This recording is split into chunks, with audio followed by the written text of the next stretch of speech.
अल्हम्दुलिल्लाह एहसास हो, कोशिश करें उतनी ही आवाज़ के साथ रसूल और आले रसूल की बारगाह में दुरूद व सलाम की डालियाँ निछावर कर लें। पढ़ें बावाज़े बुलंद अल्लाहुम्मा सल्ली अला सय्यिदिना व शफीना व हबीबिना व करीमना सय्यिदिना व शफीना व नबीना व मौलाना मुहम्मदिन मादिनिल जूदी वल करम व आलिहि व अस्हाबिहि व बारिक व सल्लिम सलातु व सलामुन अलैका या रसूलल्लाह सल्लल्लाहु तआला अलैहि वसल्लम।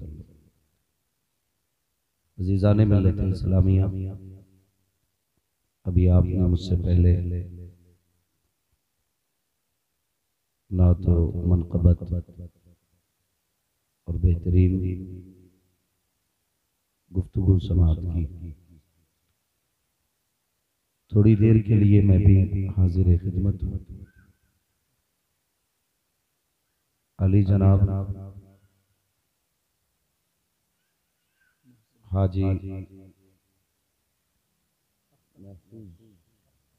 महफूज साहब उर्फ बड़े प्रधान, जो हमारे गांव की मुअज़्ज़ज़ हस्तियों में से एक हैं, इन्हीं के रिलेटेड रिश्तेदार अली जनाब मोहसिन भाई आज हम और आप इनके मकान पर इसलिए बैठे हुए हैं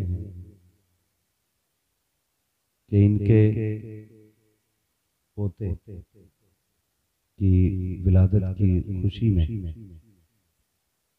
आज इस अजीम महफिल का इनेकाद किया गया।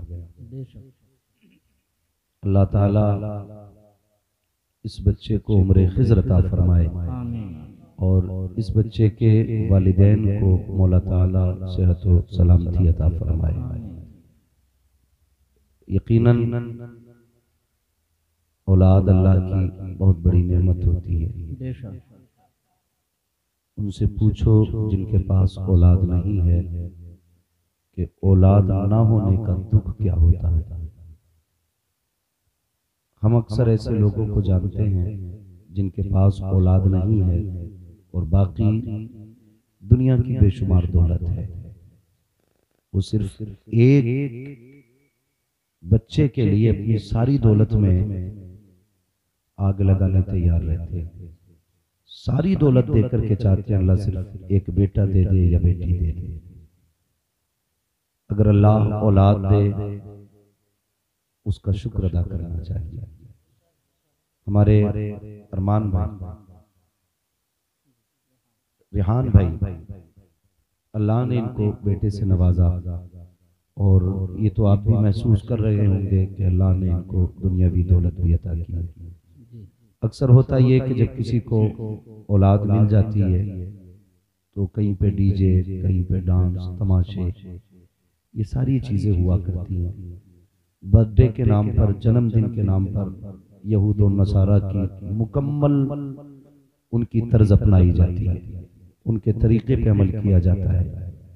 अल्लाह इन घर वालों को सलामत रखे कि इनके घर में रब की नेमत आई तो इन्होंने जन्मदिन के नाम पर ईसाई और यहूदियों का तर्ज नहीं अपनाया।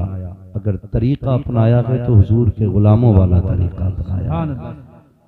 और फर्ज भी बनता है सांसें जिसने दी हैं शुक्र उसी का अदा किया जाए, धड़कनें जिसने दी हैं तज़किरे उसी के होने चाहिए, एहसान जिसका हो बातें उसी की होनी चाहिए। यकीनन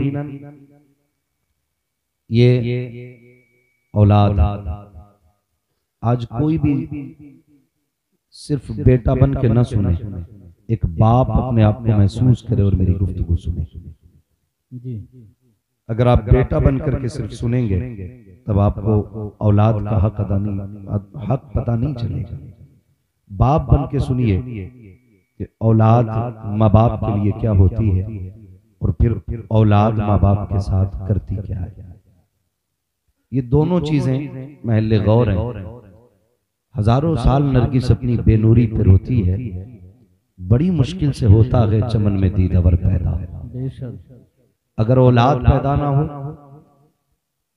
तो हर दर पे जाके औलाद की भीख माँ बाप मांगा करते। अगर कोई कहते हैं कि फला बाबा का तावीज बड़ा कामयाब होता है तो 100 किलोमीटर भी हो तो सर्दी गर्मी नहीं देखते माँ बाप, बेशक उसकी चौखट पे जाके झोली फैलाते हैं, बाबे दुआ कर अल्लाह एक बच्चा देते। इसलिए कि जब तक घर में औलाद नहीं आती है ना तो बड़े बड़े महल भी शमशान लगा करते हैं, बेशक और अगर औलाद आ जाए तो छप्पर में भी महल की अल्लाह खुशियां अता फरमा दिया। बेशक सुभान अल्लाह सुभान अल्लाह। ये रब का बहुत बड़ा इनाम होता है। आज अगर बच्चों से कोई गलती हो जाए तो माँ बाप बड़ी आसानी से बद्दुआएं दे देते हैं, और वो ये सोचते भी नहीं हमने क्या कह दिया। जी खास करके माएं मेरी गुफ्तगू सुने, खुदारा आपके बच्चों से अगर गलती हो जाए तो लापरवाही में भी बद्दुआ ना देना, इसलिए कि माँ बाप की जाने अनजाने में औलाद के हक में निकली हुई एक एक बात काबिल कबूल हुआ करती है। जी बेशक बच्चे ज्यादा परेशान करते हैं, औरतें कहती हैं अल्लाह करे इसे मरी ले जाए। जी जी आम देहात की हमारी भाषा, अल्लाह करे इसे हैजा ले जाए। जी ये एक आम गुफ्तगू होती है माँ बहनों की। खुदारा कभी ये जुमले ना बोलना, कहीं ऐसा ना हो अल्लाह उसको तेरे बच्चे की तकदीर बना दे। और याद रखिएगा जब खुदा औलाद दे तो उसका एहसान मानिए बेशक और शुक्र अदा कीजिए, उसकी नाशुक्री ना कीजिए। अभी आपने हज़रत से सुना कि शुक्र का मतलब सिर्फ शुक्र कह लेना नहीं है, उसकी कद्र करना भी शुक्र होता है। बेशक कद्र करना भी शुक्र होता है। एक माँ थी, अल्लाह ने एक बेटा दिया, शोहर का इंतकाल हो गया, छोटा सा था, दूध या कोई चीज बच्चे से गिर गई तो माँ की जबान से जुमला निकल गया, अल्लाह करे तुझे मौत आ जाए। लेकिन ये बात तो कह के भूल गई, लेकिन कारखाने कुदरत में इसके ये जुमले लिख दिए गए जी कि इससे हमने शोहर लिया था, बदले में इसे बेटा दिया था, जी जी लेकिन इसने इसकी नेमत का शुक्रिया अदा नहीं किया बेशक और इसकी कद्र नहीं की। कारखाना कुदरत की तख्ती पे यह बात लिख दी गई कि इसने एक दिन इसकी मौत के लिए दुआ मांगी थी। बच्चे ने होश की दहलीज पे कदम रखा, माँ बाप ने एडमिशन, माँ ने एडमिशन कराया, अच्छे स्कूल में अच्छी तालीम हासिल की। पढ़ने के बाद जब उसको जॉब नौकरी मिल गई तो माँ ने कहा बेटे के लिए अच्छी दुल्हन लानी चाहिए। जब उसका रिश्ता पक्का हो गया, 8 दिन शादी में बाकी थे, अचानक पैर फिसला, वो नौजवान गिरा और उसी वक्त उसको मौत आ गई। जब उसको मौत आई माँ तड़प गई। उसने कहा मालिक एक सहारा दिया था वो भी तूने ले लिया, तूने शोहर लिया, मैं बेटे को सहारा समझ के जिंदगी गुजारती रही, तूने मेरे सरताज को मेरे सर से उठाया। मालिक मैं इस बेटे को देख के मुस्कुराती थी कि इसके साथ जिंदगी खुशियों में गुजरेगी। मेरे परवरदिगार आज ये भी लाश बन के रह गया। जब रात को सोई ख्वाब में किसी ने कहा हमने तो तुझे दिया इसलिए था ताकि ये तेरा सहारा बने, लेकिन तू भूल गई एक दिन तूने इसके लिए कहा था कि इसे मौत आ जाए। देख हमारी नेमत कितनी कीमती थी, आज मौत आ गई है। दुनिया की कोई भी दौलत लेकर के आ, अब इस नेमत को वापस नहीं लौटाया जा सकता है। जो हमने तुझे दिया था अब ये वापस नहीं आ सकता है। इसलिए माँ बाप से कहता हूँ कभी बद्दुआ न करना, गुस्सा हो जाओ इन्हें मार लेना, डांट लेना, बद्दुआ न करना, कहीं तेरे जुमले तेरे बेटे की तबाही का सबब न बन जाए, इनकी बर्बादी का सबब न बन जाए। अगर जनाजा इनका उठा कमर तेरी टूट जाएगी, अगर ये बिस्तर पे पड़े हाल तेरा खराब हो जाएगा। औलाद की जिंदगी सिर्फ औलाद के लिए सुकून नहीं होती है, बल्कि औलाद की जिंदगी माँ बाप के लिए सुकून हुआ। बेशक से सुभान अल्लाह। नारे तकबीर, नारे रिसालत, मसलके आला हजरत, उलमाए अहले सुन्नत, मुफ्ती हम्माद रजा साहिब क़िबला। इसलिए खुदारा बच्चों की कदर कीजिए और इन्हें बद्दुआ न दीजिएगा। इनके खिलाफ कोई ऐसा जुमला ना बोलिए जो इनकी तबाही का सबब बने।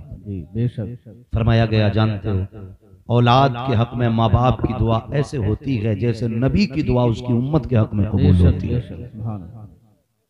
अगर हो सके तो उठ के औलाद के लिए दुआएं किया करो, कभी बद्दुआ ना देना। हमने कितनी बद्दुआएं दी कभी सोच नहीं सकते। अक्सर जो घरों के हालात खराब हैं उसकी वजह माँ बाप की बद्दुआ होती है। बुरा ना मानिएगा अगर किसी के साथ किया है तो।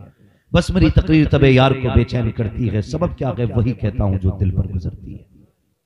लोग कहते दुआ करें बेटा नाफरमान हो गया, बेटा कुछ कमा नहीं रहा है, बेटे का काम नहीं लग रहा है। जरा ख्याल कीजिएगा प्यारे, कहीं तुमने बद्दुआ तो नहीं कर दी थी, बचपन में कुछ कह तो नहीं दिया था। लोग कहते हैं कि बेटे को बहुत पढ़ाया लेकिन कामयाब नहीं हुआ, हमने बेटे के लिए जिंदगी खर्च कर दी, हमारा बेटा कामयाब ही नहीं हुआ। अच्छे अच्छे स्कूलों में भेजा, कामयाब नहीं हुआ, अच्छे मदरसों में भेजा, कामयाब नहीं हुआ, बड़े काबिल मौलवी के पास भेजा, बेटा कामयाब नहीं हुआ। जरा सोच तो सकी, कहीं बचपन में तूने बद्दुआ तो नहीं की थी, कहीं तूने उसके खिलाफ जबान तो नहीं खोली थी। वरना माँ बाप तो ये होते हैं, लोग परेशान होते हैं, औलाद दुरुस्त नहीं हो रही है। मैं कहता हूँ सिर्फ मौलवी की ठेकेदारी नहीं है, पीरों की जिम्मेदारी नहीं है, बल्कि माँ बाप की जिम्मेदारी होती है। जब रात को दुनिया सो जाया करे, तुम मुसल्ले बिछाया करो, 2 रकात उठ के नमाज पढ़ा करो, उसके बाद औलाद के लिए हाथ उठा के कहा करो, मेरे मालिक मेरे बेटे का मुकद्दर सवार दे, मेरी औलाद की जिंदगी सवार दे। खुदा की कसम खा के कहता हूँ 300 पीरों का तावीज वो असर नहीं कर सकता है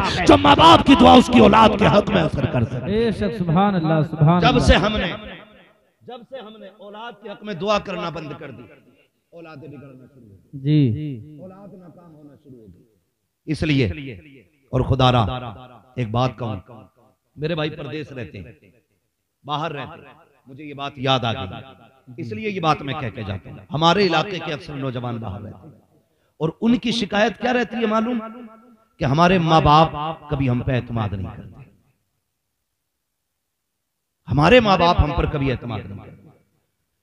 वो खून निचोड़ करके अपना घर भेज दें, फिर भी माँ बाप ये सोचते हैं लगता है साइड वाली बैंक में डाल रहा है, हमें पूरा नहीं दे रहा। तुम नहीं जानते हो, खुदा की कसम अगर उसे अपने आप से इतना प्यार होता ना तो वो अपने बच्चों को छोड़ के परदेश नहीं जाता। परदेश की हवा क्या है, ये परदेसी से पूछो। ईद बकरीद पे तुम मौज करते हो, लेकिन तुम्हारी परदेसी औलाद ईद के दिन भी खुश नहीं हो सकती।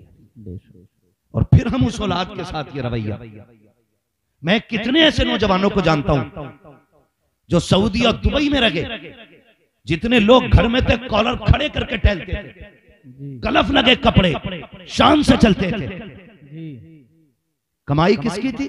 उसकी जो परदेश में बेवतन है, जिसे वक्त पे खाना भी मैसर नहीं, जिसे टाइम से खाने का वक्त तक नहीं मिल पाता, जिसकी अपनी जिंदगी ये होती है कि खुद पकाना है खुद खाना है, वो परदेश में रहता। हम उसकी कमाई के नए कपड़े पहन के कॉलर को झटके दे के घूमते, लेकिन 5 साल बाद 10 साल बाद जब वो पलट के आया तो उसने पीछे क्या छोड़ा? 0 0 है।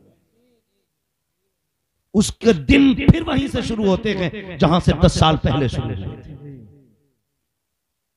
तुम पे लाजिम है उस बेटे की कदर करना जो परदेश रहता है।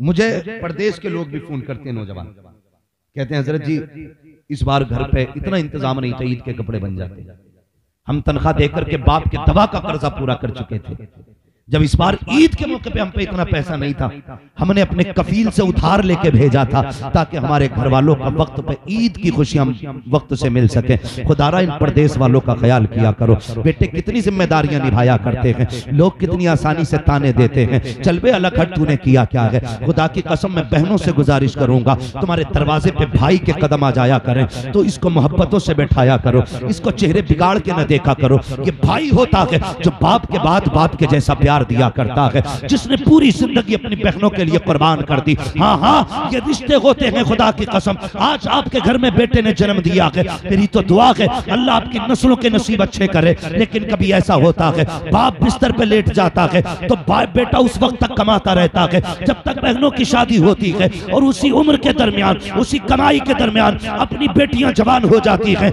जब 15 साल के बाद पलट के आना चाहता है, फिर घर की जिम्मेदारियां कहती हैं चल परदेश। अब तक बहनों की जिम्मेदारियां निभाई हैं, अब बेटियां जवान हो चुकी हैं, फिर पलट के 15 साल के लिए परदेश जाता है, फिर बेटियों के हाथ पीले करता है, फिर 15 साल के बाद पलट करके आता है। तब जिंदगी कैसे बीत जाती है कोई जानने वाला नहीं है। जब आकर के बिस्तर पे लेटा है, बेटे अपनी मस्तियों में मस्त होते हैं, दुनिया अपनी खुशियां मनाती है। बेट बाप जिस दिन बिस्तर पे गिरता है ये दुनिया बड़ी बेवफा है। पहले दिन तो भीड़ लग जाती है, सारे लोग खड़े हो जाते हैं, हाथ काम करना छोड़ गए हैं, चचा के पैर ने काम छोड़ दिया है। बेटे कहते हैं अब्बा दफा बोल नहीं पा रहे हैं। एक दिन ये भीड़ रहती है, अगले दिन सिर्फ अपने रह जाते हैं, दूर वाले चले जाते हैं, उससे अगले दिन पड़ोसी चले जाते हैं, खानदान वाले रह जाते हैं। 8 दिन घूम के नहीं आते कि बेटा भी एक एक करके हटना शुरू कर देता है। बड़ा छोटे से कहता है अब तू देखना मैं जा रहा हूँ, फिर वो उससे कह के जाता है अब तू देखना मैं जा रहा हूँ। एक महीना नहीं आता है,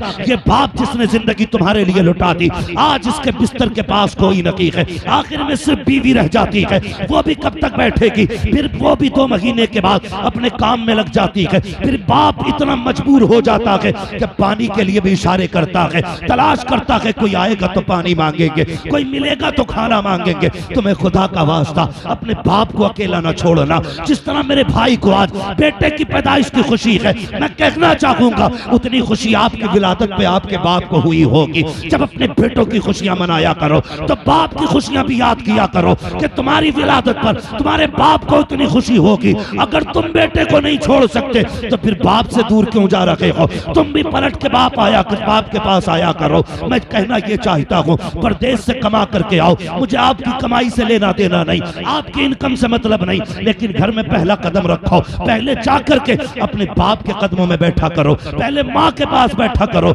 इसलिए कि खुदा की कसम ये वो जात है जिसको पैसे से मतलब नहीं होता। अगर मतलब होता है तो बेटे की सेहत से मतलब होता। सुभान अल्लाह सुभान अल्लाह। नारे तकबीर, नारे रिसालत, मसलके आला हजरत उलमाए अहले सुन्नत मुफ्ती हम्माद रजा साहिब क़िबला। भाई बाप की इज्जत करना, औलाद की कदर करना। माँ बाप बड़े प्यार से पालते हैं जी, बड़े प्यार से पालते हैं। और वो भाई जो माँ बाप के बाद अपने परिवार को बाप बन के पाले, लाजिम है हम सब पे उस भाई का एहतराम करें, लाजिम है उस भाई का एहतराम करें। अक्सर होता क्या, ये हमारा समाज है, क़यामत में हिसाब होना इसका, गौर नहीं करते लोग, नहीं करते, गौर नहीं करते। बड़ा भाई है, जिम्मेदारी निभाता पूरे घर की। छोटों की जब तक शादी का नंबर आता है तब तक ये साजे रहता है। जब सबकी शादी हो जाती है तो इसको लात मार के अलग कर दिया जाता है। ये कड़वी सच्चाई आपको बता रहा हूं, लात मार के अलग कर दिया जाता है। जब ये कमाता रहा तब इसकी फिक्र किसी को नहीं, सब इसकी कमाई में खुश थे। जब अलग होता तो फिर इसे कुछ नहीं दिया जाता, अलग कर दिया जाता है। लाजिम है जिस तरह उन्होंने तुम्हारे बच्चों को मिल के पाला है ना, अब आपकी जिम्मेदारी है, उसके बच्चे आपकी खिदमत में जवान हुए हैं, आपकी जिम्मेदारी बनती है कि उसके बच्चों के निकाह में आप उसका साथ दें। ये सबसे बड़ा सितम समाज में आज हो रहा है, जिस पे तवज्जो नहीं करते लोग। बड़ा भाई अगर अपनी मेहनत ना करे तो छोटे भाई के जेब पे कलम नहीं लग सकता। इसलिए खुदारा बड़ों का हमेशा एहतराम कीजिए, बड़े भाइयों की हमेशा कदर कीजिए और बाप की इज्जत करना, बाप की इज्जत करना। हम कुछ भी कर लें, बाप की मेहनतों का सिला नहीं दे सकते, नहीं दे सकते। वो हमें सर्दी से बचाने के लिए खुद कोहरे में साइकिल लेके मजदूरी करने जाता रहा। आज है ना हमारे पास गाड़ियां, आज हमारे पास पक्की छतें। हमने अपने बाप का वो दौर भी देखा जब कच्ची छत होती थी। आज हम सोचने लगे, हवाओं में उड़ने लगे। खुदा की कसम ये पक्की छत ऐसे ही नहीं हो गई है, सिर्फ हमारा हुनर नहीं है, इसमें माँ बाप की दुआएं भी शामिल हुआ करती। अगर हम पढ़े हैं या बड़े हैं, आगे चले हैं, तो भूल गए कि हमारी तैयारियों में हमारी माँ का भी हाथ है, वक्त पे कपड़े पहनाने में हमारी बहनों का हाथ है, टाइम से खाना खिलाने में बहनों का हाथ है। याद नहीं तो मैं याद दिला दूं, जाओ आज किसी भी घर में चले जाओ, किसी भी घर में चले जाओ, जिस घर के बच्चे स्कूल जाते हैं, जाके देखना जब छुट्टी होती है बच्चे टाई कहीं फेंकते हैं, ड्रेस कहीं फेंकते हैं, जूते कहीं फेंकते हैं, ली साइकिल या खिलौना खेल में लग गए। अगला दिन जब आता है स्कूल जाने का, टाई भी तय बनी है, कपड़ों पे प्रेस है, जूते साफ होके रखे, बता ये किसने लगाया? तूने तो इधर उधर फेंक दिए थे। फिर देखेगा ना, खड़े होके मुस्कुरा के बहन कहती होगी जल्दी कर स्कूल में देर हो जाएगी। तेरे कहने से पहले तेरी ड्रेस की तैयारी करने वाली बहन है तेरी, वक्त पे तेरा टिफिन बांधने वाली तेरी बहन है, टाइम से उठ के तुझे तैयार करने वाली तेरी माँ है। आज अगर मैं कुछ हो गया हूं तो लाजिम है ना मैं बहन के एहसान को भूलूं, ना मैं माँ के एहसान को। आज हम सबसे बड़ी गलती करते हैं, हम माँ के एहसान को भी भूल जाते हैं और बहन के एहसान को भी भूल जाते हैं। गलत नहीं कह रहा हूं, और तवज्जो करना, तुम बहन के दरवाजे पे जाओ तो खुदारा कभी उसका बिस्तर झाड़ के ना रखना। अगर चंद टके तुम्हारे पास आ गए ना तो बहन के दरवाजे पे ये कह के ना कहना कि ये चादर मैली सी लग रही है जी। वो गरीब जरूर है लेकिन दिल की बड़ी अमीर है। अगर मुमकिन होता अपने बदन की खाल उतार के बिछा देते। बेशक सुभान अल्लाह। उसके घर की जो सबसे अच्छी चादर थी वो बिछाई है, लेकिन तेरे पास चंद टके के आ गए, कहते चादर मैली लग रही है। खाने के लिए बैठते हो तो बच्चों से कहते नहीं बेटा अभी कुछ ना निकालना, मक्खियां बहुत दिख रही हैं, कहीं बीमार ना हो जाओ, पहले प्लेट साफ करो। बहन के दरवाजे पे जाके कभी अमीरी ना दिखाना, कभी दौलत ना दिखाना, कभी बड़े ना बनना। बहन अगर बड़ी है तो दरवाजे पे छोटे बन के जाना। खुदा की कसम ये वही बहन है जिसने बिना मजदूरी के तुम्हें गर्म रोटियां बना के दी थी। ये वही बहन है जिसने बिना कहे तुम्हारे कपड़े तैयार करके दिए थे। ये वही बहन है जो गर्मी के अंदर माँ आटा गूंथती थी तो तुझे माँ बन के गोद से लगा करके महल्ले के दरख्त के नीचे तुझे हवा खिलाया करती थी। ये वही बहन है जब तू रोता था तुझे माँ बन के सीने से लगाती थी। आज इसके घर के बिस्तर मैले हो गए, बर्तन मैले हो गए, और तुझे क्या पता बहन क्या होती है। कभी पूछ मदीने वाले आका से बहन किसे कहा जाता है। फतेह मक्का का दिन है, 14,000 तलवारें मुस्तफा के साथ हैं। इस शान के साथ मुस्तफा मक्के में आए हैं कि बड़े बड़े ताजिर, बड़े बड़े काफिरों की गर्दनें आज मारे दहशत के झुकी हैं। सब सोच रहे थे आज बिलाल का भी बदला लिया जाएगा, अबू बकर का भी बदला लिया जाएगा जो नबी की राह में कांटे डाले गए थे। आज वो बदला भी लिया जाएगा, मगर कुर्बान जाओ रहमतुल्लिल आलमीन की रहमत पर। मेरे नबी ऐलान फरमाते हैं घबराने की जरूरत नहीं है, हम बदला लेने नहीं आए, हम मदीने वाले हैं, हम तो माफ करने के लिए। बेशक सुभान अल्लाह सुभान अल्लाह। नारे तकबीर, नारे रिसालत, मसलके आला हजरत, उलमाए अहले सुन्नत, मुफ्ती हम्माद रज़ा साहिब क़िबला। ये मेरे हुजूर ने कहा माफ करने के लिए आए हैं। खुदारा बहनों से ज्यादा नाराज ना हुआ करो, ना हुआ। इनका सबसे ज्यादा मान अपने भाई पे होता है जी, सबसे ज्यादा नाज अपने भाई पे होता है। ये अगर कच्चे फर्श पे लेटती है ना, टूटी चटाई पे या फटे बिस्तर पे भी, और भाई को अल्लाह ने तरक्की दे दी है ना, तो कोई भी आए उससे कहती तू जानती मेरा भाई कौन है जी, अल्लाह ने मेरे भाई को ये बनाया, मेरे भाई को ये बनाया। इसकी पूरी जिंदगी ज़बान नहीं थकती है, नहीं थकती है। और इतनी सी बात पे बहन भाइयों में नाराजी हो जाती है। भाई कहता मुझे नहीं जाना इसके यहाँ। कहा क्यों? कहा इसने रिश्ता करते वक्त मुझसे पूछा नहीं था। इतनी सी बात पे बहन को ठुकरा दिया जाता है। बहन न्योते की जगह खुद आती है भाई के दरवाजे पे, कहती है अगर तू नहीं आया ना तो मैं किसी को मुंह दिखाने की नहीं रहूंगी। तू नहीं जानता है तेरे कितने चर्चे हैं मेरे यहाँ पे, तुझे आना पड़ेगा। भाई अगर चंद टकों का अमीर हो ना, कहता जा मुझे नहीं आना है, तो बहन आखिर में अपने सर का दुपट्टा उतार के पैर में रखती है, कहती मेरी चादर की लाज रख ले। मैंने कई ऐसे जालिम कुत्ते भाइयों को भी देखा है जो दुपट्टा सर का कदमों में आने के बाद भी नहीं मानते।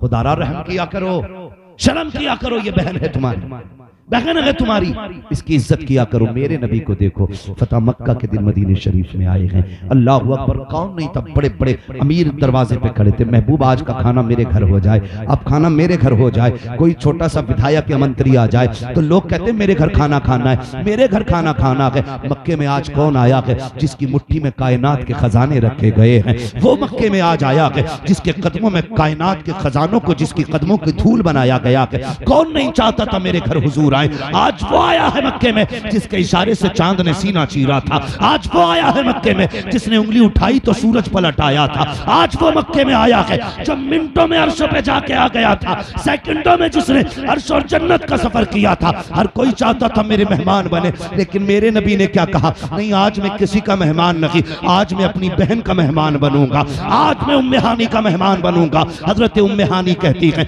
मेरे नबी जब मक्के में आए, मेरे बच्चे गलियों में खेल रहे थे, तोड़ करके आए। कहते अम्मी जान आज वो आ गए हैं तो जिनकी जुल्फों की बातें बताती है, तो जिनके लबो रुखसार की कहानी सुनाती रही। का क्या कह रहे हो? का अम्मी जान आज मोहम्मद को हमने देखा है। का ऐसे कैसे हो सकता है? का माँ जो तू कहती है ना उनकी आंखें देखो तो देखते रह जाओ, खुदा की कसम ऐसी आंखों वाले को देखा है। तू कहती है ना मेरे भाई का चेहरा ऐसा है जिसको देखो तो नजर हटाने दिल नहीं करता, हमने उसी चेहरे को देखा है। ए अम्मी जान हमने उसको देखा है जिसके पसीने को तू खुशबू के लिए रखा करती थी, आज वो आया है जिसके पसीने को औरतें दुल्हन लगाया करती थी। अम्मी जान वो आ गए हैं। जैसे इतनी बात कही है हजरत उम्मे हानी कहती है मेरे बच्चों ने जब निशानदही की मैं समझ गई हो ना हो वही रहमतुल लिल आलमीन आए होंगे जिनके बारे में मेरे इमाम ने कहा था सरवर कहूं के मालिक हो, मौला कहूं तुझे, बागे खलील का गुले ज़ेबा कहूं तुझे, तेरे तो वस्फ़ ऐब तनाक़ी से है बरी,